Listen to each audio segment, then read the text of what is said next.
आज आमच्या गोसेवा आयोगाच्या इथे आमचे गोसेवा आयोगाचे अध्यक्ष शेखरजी मुंदडा यांनी अधिवक्तांची एक बैठक बोलवली होती, ज्याच्यामध्ये विविध भागातले वकील आले होते आणि काही जजही आले होते आणि त्यांनी मिळून आपला गोवंश हत्याबंदीच्या कायद्यामध्ये आणखी काय आपल्याला अमेंडमेंट करून अजून त्याला कसं सुदृढ करता येईल ह्याच्याबद्दलची एक कार्यशाळा ठेवली होती। त्या कार्यशाळेला त्यांनी मलाही निमंत्रित केलं, मलाही भेटता आलं। या लोकांना खूप विचारांचं मंथन झालं, खूप चांगला कार्यक्रम झाला।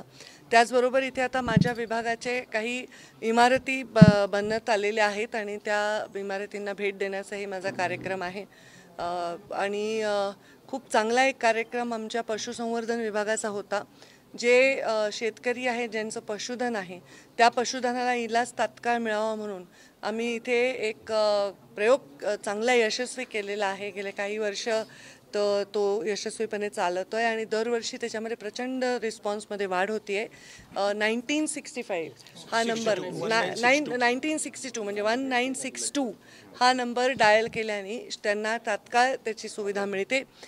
शेतकऱ्यांना लाईव्ह बोलण्याचाही मला त्याच्यातनं योग आला आणि त्यांनी खूप समाधान व्यक्त केलं की आम्हाला खूप छान सुविधा मिळतात। कळंबच्या एका शेतकरी शिंदे नावाचा त्याच्या 2 म्हशींना ताप आला होता आणि तो माझ्याशी फोनवर बोलत होता। म्हणजे ह्या प्रकारचा संवाद जर आपण ठेवला तर पशुधनाला त्यांच्या जास्तीत जास्त आम्ही इलाज देऊ शकू, त्यांच्या अडचणी दूर करू शकू, अशा प्रकारचा आमचा प्रयत्न आहे आणि ह्याला आम्ही अजून जास्त स्ट्रॉंग भविष्यामध्ये करणार आहोत।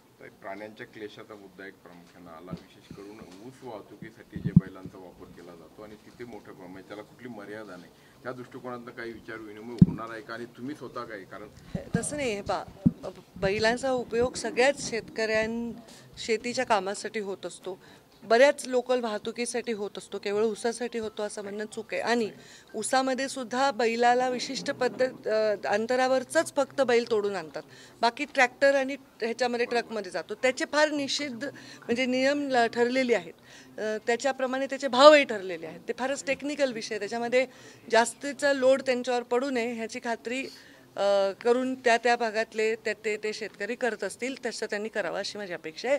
त्याच्यात काही फार काही अडचण आहे असं मला वाटत नाही। ताई, संतोष देशमुख प्रकरणामधला वाल्मिक कराड हाच मास्टर माइंड आहे असं CIDने जे आरोपपत्र दाखल केलं आहे असं महत्त्वपूर्ण माहिती मिळाली।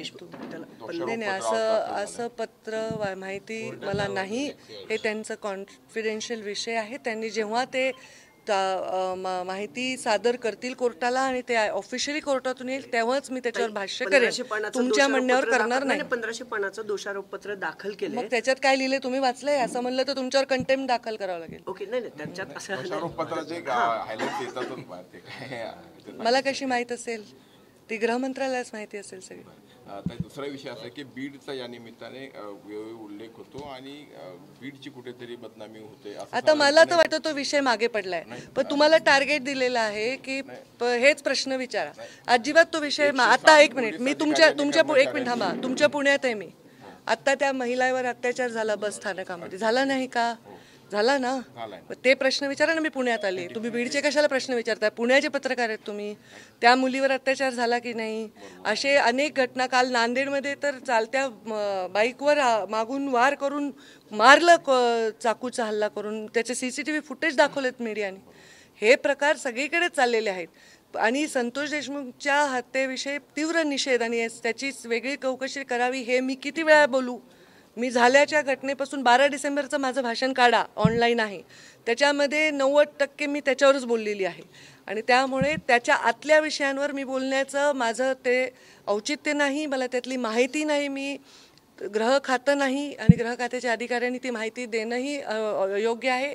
ते जे काय माहिती द्यायची ते कोर्टाला देतील, त्याच्यानंतर जे ठरेल त्याच्यावर जे योग्य आहे ती कारवाई व्हावी आणि माझा गृहमंत्री देवेंद्र फडणवीसांवर संपूर्ण विश्वास आहे। त्यांनी शब्द दिल्यानंतर मी त्यांच्याच टीममधली एक मंत्री म्हणून परत वेळोवेळी याच्यावर भाष्य करणं माझ्या भूमिकेला साजेचं नाही। संवेदनशीलपणे त्याची चौकशी झाली पाहिजे, जलद गतीने झाली पाहिजे, हे मी 1001 वेळा ऑलरेडी म्हणून झालेलं आहे।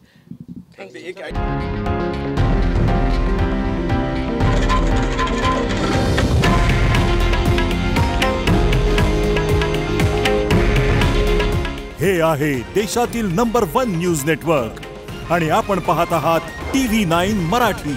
काळजी तुमची, हित महाराष्ट्राचं।